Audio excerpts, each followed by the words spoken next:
அனைவருக்கும் வணக்கம். இன்றைக்கி நாம் வந்து பார்த்திங்கன்னா ரொம்பவே டேஸ்டியான ஹெல்த்தியான ரெட் பீன்ஸ்லேருந்து கிரேவி செய்ய போகிறோம். சரி வாங்க எப்படி செய்கிறதுன்னு பார்க்கலாம். முதல்ல வந்து நம்ம ரெட் பீன்ஸை வந்து பார்த்திங்கன்னா தோல் இல்லாமல் உரித்து எடுத்துக்கலாம். ரெட் பீன்ஸ் வந்து பார்த்திங்கன்னா சாப்பிட்றதுக்கு ரொம்பவே டேஸ்ட்டாக இருக்கும். ஸோ இப்போ பார்த்திங்கன்னா வந்து பீன்ஸ் வந்து தயாராகிடுச்சு.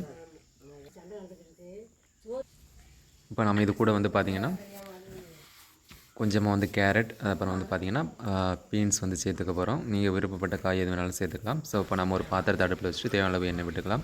எண்ணெய் நல்லா சூடானதுக்கப்புறமா அது கூட வந்து பார்த்திங்கன்னா நம்ம கறி மசாலாப்பட்ட சோம்பு சேர்த்துக்கலாம். இப்போ நம்ம இது கூட கட் பண்ணி வச்சுருக்க பெரிய வெங்காயம் சேர்த்துக்கலாம். வெங்காயம் கொஞ்சம் கூடுதலாக சேர்த்துக்கோங்க.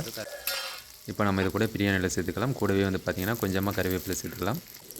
வெங்காயம் வந்து பார்த்திங்கன்னா நல்ல பொன்னிறமாக வந்து வர வரைக்கும் வதங்க விடுங்க. அப்போ தான் வந்து பார்த்திங்கன்னா கிரேவி வந்து சாப்பிட்றதுக்கு ரொம்பவே டேஸ்ட்டாக இருக்கும்.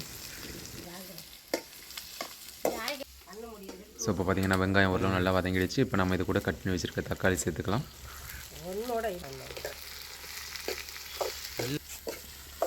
தக்காளி வந்து பார்த்திங்கன்னா நல்லா வதங்கட்டும். இப்போ நம்ம இது கூட வந்து பார்த்திங்கன்னா தேவையான அளவு உப்பு சேர்த்துக்கலாம். உப்பு சேர்த்ததுக்கப்புறம் பார்த்திங்கன்னா நம்ம கட் பண்ணி வச்சுருக்க கேரட், பீன்ஸ், அப்புறமா பார்த்திங்கன்னா நம்ம ரெட் பீன்ஸையும் சேர்த்துக்கலாம். காய்கறி சேர்த்ததுக்கப்புறமா பார்த்திங்கன்னா நல்லா வதக்கிக்கோங்க. ஸோ இப்போ பார்த்திங்கன்னா காய் வந்து ஓரளவு நல்லா வதங்கிடுச்சு.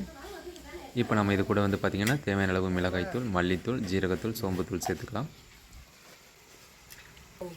சேர்த்து நல்லா கலந்து விட்டுக்கலாம். இப்போ நம்ம இது கூட தேவையான அளவு தண்ணி சேர்த்துக்கலாம்.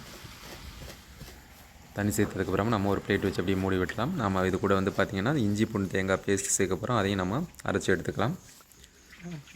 ஸோ இப்போ பார்த்திங்கன்னா காய் வந்து ஓரளவு வெந்துடுச்சு. இப்போ நம்ம இது கூட வந்து பார்த்திங்கன்னா அரைச்சி எடுத்து வச்சுருக்க தேங்காய் பேஸ்ட்டு, அப்புறம் வந்து பார்த்திங்கன்னா இஞ்சி பூண்டு பேஸ்ட் ரெண்டையும் கலந்துக்கலாம்.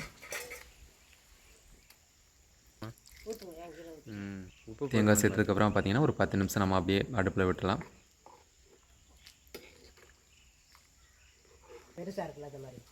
இப்போ நம்ம ஓப்பன் பண்ணி பார்க்கலாம். இப்போ பார்த்திங்கன்னா வந்து ரொம்பவே டேஸ்டியான ரெட் பீன்ஸ் கிரேவி வந்து தயாராகிடுச்சு. இதை வந்து நம்ம சாதத்துக்கும் யூஸ் பண்ணிக்கலாம். அதே மாதிரி பார்த்திங்கன்னா எல்லா விதமான டிஃபனுக்கும் யூஸ் பண்ணிக்கலாம். அதாவது தோசை, இட்லி, சப்பாத்தி, பூரி எல்லாத்துக்குமே வந்து யூஸ் பண்ணிக்கலாம். ரொம்பவே நல்லாயிருக்கும் சாப்பிட்றதுக்கு. நீங்கள் உங்கள் வீட்டில் ட்ரை பண்ணி பாருங்கள். உங்களோட வீடியோ பிடிச்சிருந்தது அப்படின்னா மறக்காம நம்மளோட சேனலுக்கு சப்ஸ்கிரைப் பண்ணுங்கள். முடிஞ்ச அவங்களோட ஃப்ரெண்ட்ஸுக்கும் ஷேர் பண்ணுங்கள். நம்மளோட சேனலை தொடர்ந்து பாருங்கள். நன்றி.